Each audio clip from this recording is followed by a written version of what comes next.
Estamos de volta aqui no Viver Ciência com a Lucimeire Antonelli da Silveira, que é doutora em Ciências, e com o André Corrêa Amaral, que é doutor em Ciências Genômicas e Biotecnologia.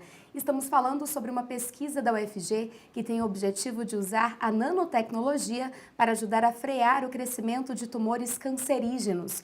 Como é feito o diagnóstico de um câncer e quais os tratamentos mais comuns atualmente, você vai ver agora na nossa reportagem. O tumor é um aglomerado de células cancerígenas que sofreram uma alteração genética.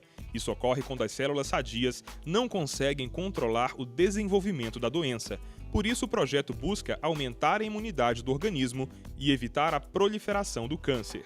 Existem vários tipos de tumor, dependendo do órgão que essa célula se desenvolveu. Então, o tipo do tumor vai depender da célula que deu origem à célula neoplásica. O diagnóstico do câncer pode ocorrer de diversas formas.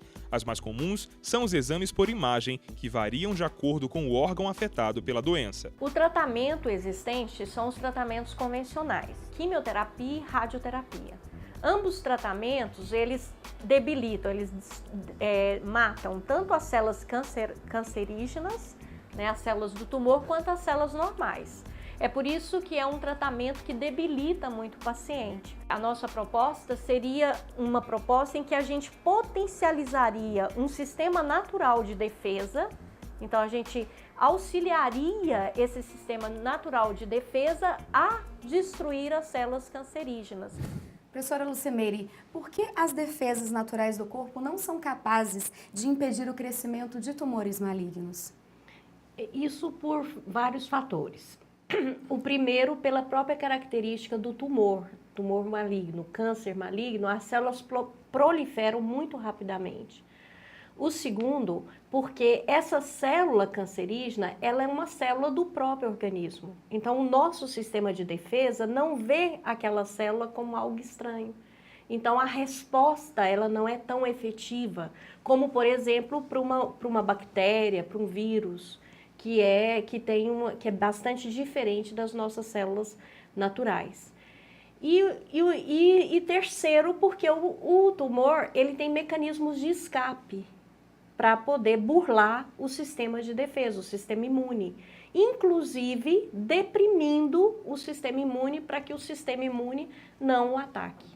Certo. O estudo usou macrófagos e adjuvantes para analisar a sua capacidade de reter o crescimento de tumores. Explica pra gente, em linhas gerais, o que são esses dois elementos, de que forma a pesquisa usou. Macrófagos são células que induzem uma resposta, que estão envolvidas na indução da resposta imune logo no início dessa resposta imune, dessa resposta contra o tumor. Adjuvantes são substâncias que potencializam o sistema imune. Por exemplo, o adjuvante ele é muito usado, associado a vacinas, por exemplo. E agora, professor André, qual o papel da nanotecnologia neste estudo, professor?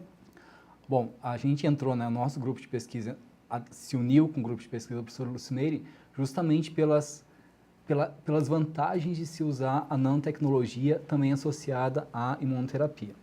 De que forma? Por exemplo, a nanotecnologia ela trabalha numa escala muito pequena. Imagina, pega 1 metro e divide ele por 1 bilhão de vezes, a gente vai ter 1 nanômetro. Então, a nanotecnologia trabalha com nanopartículas nessa escala aí nanométrica, ou seja, em torno aí de 100 nanômetros, muito pequeno.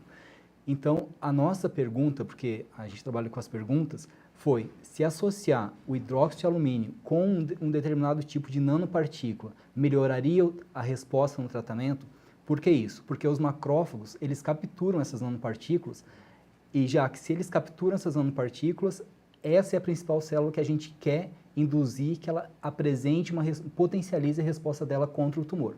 Então, a nossa pergunta foi, levando o hidróxido de alumínio dentro de uma nanopartícula, o sistema como um todo vai responder de forma melhor para combater o tumor? Então, foi essa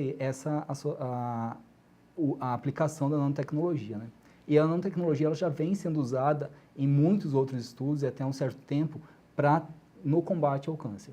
Por exemplo, tanto para o desenvolvimento de medicamentos mais inteligentes e que causem menos efeitos colaterais no paciente, também como usando a própria nanopartícula para identificar o tumor. tanto nos exames para identificação, rastreamento também do tumor, né? E também a nanopartícula sozinha, não associada a nada, por exemplo, as nanopartículas magnéticas, para elas mesmas combaterem e extirparem o tumor do organismo, né? Quais são os próximos passos da pesquisa? Esse sistema que nós estamos utilizando, ele de fato, ele está reduzindo o crescimento do tumor comparado a um grupo controle.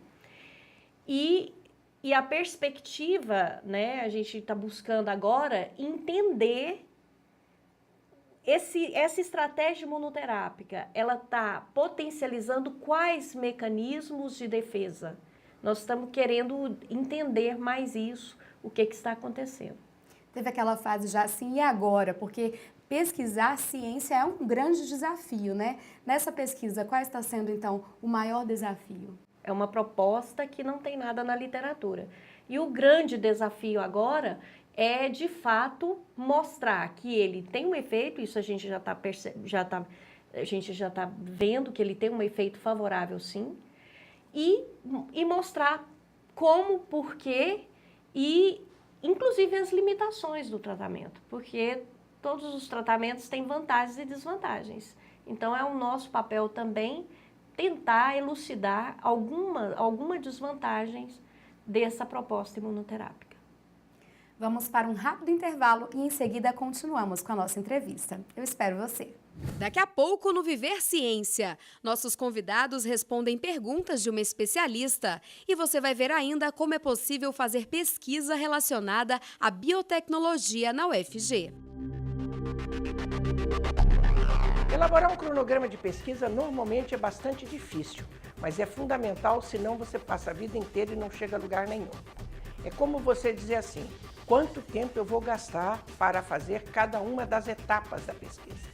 Então eu vou pegar as etapas da pesquisa, os recursos necessários e vou quantificar isso em termos de tempo e vou colocar isso num cronograma. Então vamos dizer, eu vou gastar 1 mês para fazer a revisão bibliográfica, eu vou gastar 2 meses para fazer o levantamento de dados. Eu vou gastar 3 meses para fazer o processamento no computador e fazer as análises estatísticas necessárias e vou gastar mais 1 mês para fazer a redação final do meu trabalho. Então, o cronograma é isso. Eu vou quantificar em termos de dias, horas, meses, isto é, numa unidade de tempo, o que eu preciso para fazer cada uma das etapas da minha pesquisa.